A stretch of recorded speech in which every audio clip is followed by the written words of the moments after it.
নমস্কার সকলকে স্বাগত। আপনারা দেখছেন দি বং অ্যাস্ট্রো ইউটিউব চ্যানেল। আমি আপনাদের সঙ্গে অ্যাস্ট্রোলজি ডক্টর নীলাদ্রি নারায়ণ বসু। আর এখন আমরা আলোচনা করব মকর রাশি। 7.5 শেষ, খুব আনন্দে চলছে, তাই না? অবশ্যই জীবনে আনন্দে থাকাটাই সবচেয়ে বুদ্ধিমানের কাজ।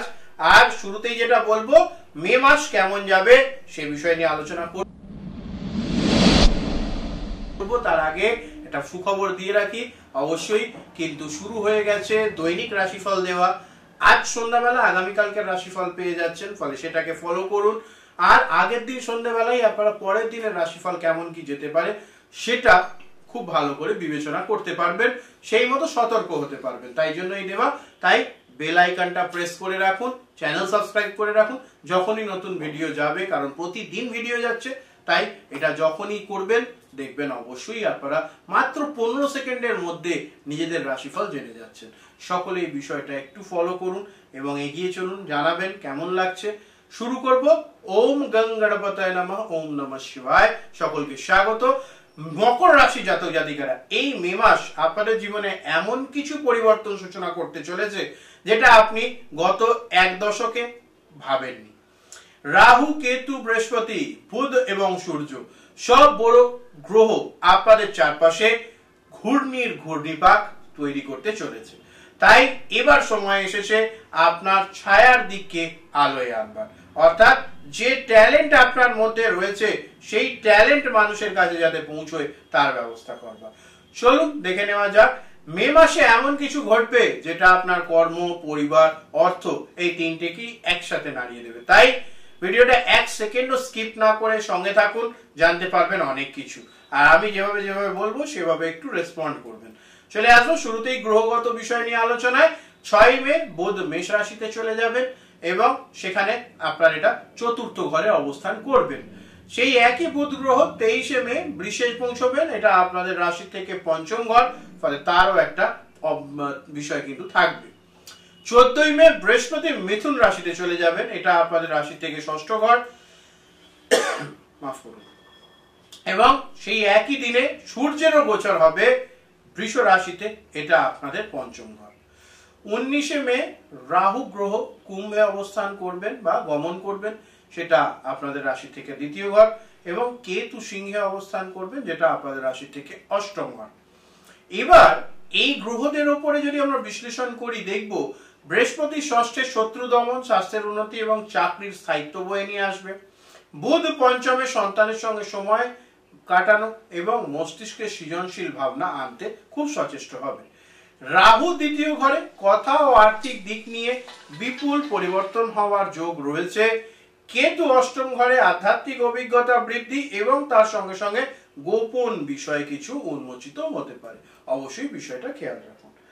আচ্ছা, আপনি কি অনুভব করছেন জীবনে গোপন কিছু প্রকাশ পেতে চলেছে, বা আপনার কোনো ট্যালেন্ট লোকের সামনে আসছে ধীরে ধীরে? যদি আসে অবশ্যই কমেন্টে লিখুন, হ্যাঁ প্রকাশিত হচ্ছে। অবশ্যই এটা জানাবেন। এবার আসবো কেরিয়ার নিয়ে আলোচনায়। কেরিয়ারের ক্ষেত্রে যেটা দেখতে পাচ্ছি, যারা চাকরিজীবী মানুষজন তাদের জন্য কাজের জায়গায় সম্মান বৃদ্ধির সময় রয়েছে। সরকারি চাকরি, পরীক্ষা, ইন্টারভিউ এগুলো পজিটিভ হতে চলেছে। মকর রাশি 7.5 শেষ হয়েছে, ফলে আপনাদের তো অবশ্যই ভালো সময় যাওয়া উচিত। উচ্চপদস্থ কারোর দ্বারা সাহায্য বা প্রশংসা দুই পেতে পারেন, অবশ্যই সেটাকে কাজে লাগান। বড় কোনো অফিসিয়াল প্রজেক্টে লিডারশিপ পজিশন পাওয়ার একটা যোগ। গোপন শত্রু কিন্তু সক্রিয় থাকবে, কিন্তু আপনার উপর প্রভাব ফেলতে পারবে না, এটা মাথায় রাখুন। এই মাসে আপনি একটি দায়িত্ব পাবেন যা আপনার কেরিয়ারে একটা মাইলস্টোন হতে চলেছে, অবশ্যই সেটাকে কাজে লাগাতে হবে। অর্থ ও সম্পদ, রাহু দ্বিতীয় ঘরে, কথা ও অর্থ দুই বিষয়ই পরিবর্তন হতে চলেছে। ভাষা দিয়ে আপনি টাকা আয় করতে পারবেন, অর্থাৎ যারা কথা বলে ইনকাম করেন বা কনসালটেন্সি করেন তাদের জন্য সময়টা খুবই ভালো। কন্টেন্ট ক্রিয়েটার, স্পিচ, ওয়ার্কশপ এগুলো যারা করছেন তাদের জন্য খুব ভালো সময়। পুরনো ইনভেস্টমেন্ট থেকে লাভের সম্ভাবনা প্রবল। পারিবারিক খরচ কিছুটা বাড়বে, কিন্তু তা অবশ্যই আপনারা আয়ত্তের মধ্যেই রাখতে পারবেন। কারোর ঋণ শোধ হয়ে যাওয়ার সম্ভাবনা প্রবল রয়েছে, ফলে খুব ভালো সুযোগ আপনারা কিন্তু এই মে মাসে অবশ্যই পেতে চলেছেন, সেটিকে কাজে লাগান, নিশ্চিত রূপে ভালো ফলাফল পাবেন। পাশাপাশি একটা কথা আমি আবারও বলতে চাই, সেটা হচ্ছে মে মাস কিন্তু অবশ্যই মকর রাশির জাতক জাতিকাদের জন্য দারুণ একটা সুযোগ নিয়ে আসবে, ফলে এই বিষয়টা মাথায় রাখুন। আর আপনাদের জন্য এবার যেটা বলবো আমি সেটা হচ্ছে, আপনারা কি এই মাসে উপার্জনের নতুন উপায় খুঁজছেন? তাহলে কমেন্টে লিখুন নতুন আয়। এইটুকু লিখলেই আমি বুঝে যাব যে আপনারা নতুন আয়ের সুযোগ চেষ্টা করছেন। প্রেম ও সম্পর্ক নিয়ে আসি এবার আলোচনায়। যারা বিবাহিত তাদের ক্ষেত্রে মানসিক দূরত্ব কমবে, সম্পর্কের প্রগাঢ়তা বৃদ্ধি পাবে, খুব ভালো জিনিস এটা। আর প্রেমের সম্পর্কে যারা লুকিয়ে রাখছিলেন প্রকাশ পাওয়ার সময় এসে গেছে। প্রাক্তন কেউ আবার যোগাযোগ করতে পারে, সৃজনশীলতা ভালোবাসা একসাথে জুড়বে। আর্টিস্টদের জন্য কিন্তু শুভ সময়, অবশ্যই এটা ভালো ফলাফল আপনাদের লাইফে এনে দেবে। সন্তানের জন্য গর্ব হবে, পারিবারিক জীবন ভালো চলবে, পরিবারের মধ্যে একটা শুভ শান্তির বাতাবরণ বয়ে আসবে। মে মাসে একটি হ্যাঁ আপনার জীবনের ভালোবাসার দিগন্ত খুলে দিতে পারে, তাই চেষ্টা করুন কোথায় হ্যাঁ বলবেন, কখন হ্যাঁ বলবেন, কিভাবে হ্যাঁ বলবেন। যদি বুঝতে না পারেন স্ক্রিনের নিচে নাম্বার আছে, অবশ্যই যোগাযোগ করে নেবেন, অবশ্যই আপনার জন্মছক অনুযায়ী সহযোগিতা করব। পরিবার, সমাজ ও বন্ধুত্ব, পারিবারিক জীবন, আলোচনা, জমি বিষয়ক সিদ্ধান্ত, এগুলো কিন্তু অবশ্যই আপনাকে খুব সতর্কতার সঙ্গে করতে হবে, এটা মাথায় রাখুন। মা বা মাতৃস্থানীয় কারুর শরীর অসুস্থ হতে পারে, বিষয়টাকে গুরুত্ব দিয়ে বিবেচনা করতে হবে। প্রতিবেশী বা আত্মীয়র সঙ্গে বিতর্ক এড়িয়ে চলুন, না হলে পরে কিন্তু সেই ধরনের ঝামেলা থানা, পুলিশ, কোর্ট কাছারি পর্যন্ত গড়াতে পারে।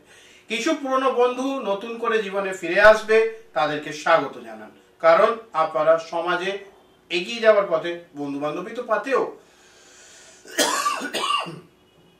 আপনার সমাজে একজন উপদেষ্টার মতন রোল আসতে চলেছে, ধীরে ধীরে সেই রোল কাজে লাগানোর চেষ্টা করুন।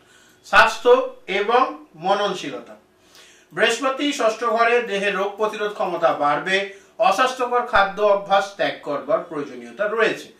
মানসিক শান্তির জন্য অন্তর্চর্চা জরুরি। হিংসোম্যানিয়া, মাথা যন্ত্রণা এবং ব্লাড প্রেশার মনিটর করুন রেগুলার, খুব ভালো হবে। প্রতিদিন সকালবেলা উঠে সূর্য প্রণাম এবং প্রাণায়াম করুন, নিশ্চিত দেখবেন আত্মশক্তিতে বলীয়ান হয়ে উঠতে পারবেন। আপনাদের জন্য শুভ দিন, রং এবং সংখ্যা যদি বলি সেক্ষেত্রে বলবো শুভ দিন হলো 7, 16 এবং 25 তারিখ মে মাসের। শুভ রং হচ্ছে ধূসর এবং সাদা, শুভ সংখ্যা 8 এবং 10। রেমেডি হচ্ছে প্রতি শনিবার কালো তিল এবং সর্ষের তেল কোনো কালী মন্দিরে দান করুন, অবশ্যই ভালো হবে। এটা শুক্রবার কিনে শনিবার দান করবেন। আর শনি মন্দিরে শনিবার দিন চামড়ার জুতো দান করুন, নিশ্চিত ভালো ফলাফল পাবেন।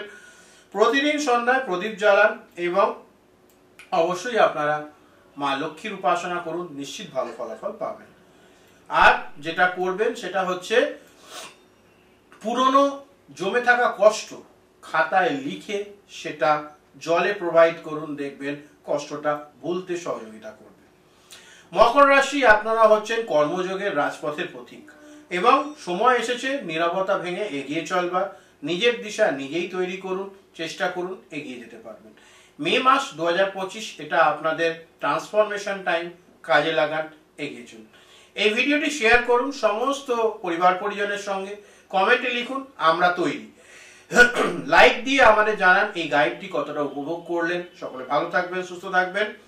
দৈনিক রাশিফল পেতে চ্যানেল সাবস্ক্রাইব করে বেল আইকন টিপে রাখুন, সঙ্গে থাকুন, দেখতে থাকুন। প্রত্যেকে ভালো থাকবেন, সুস্থ থাকবেন। নমস্কার, হর হর মহাদেব।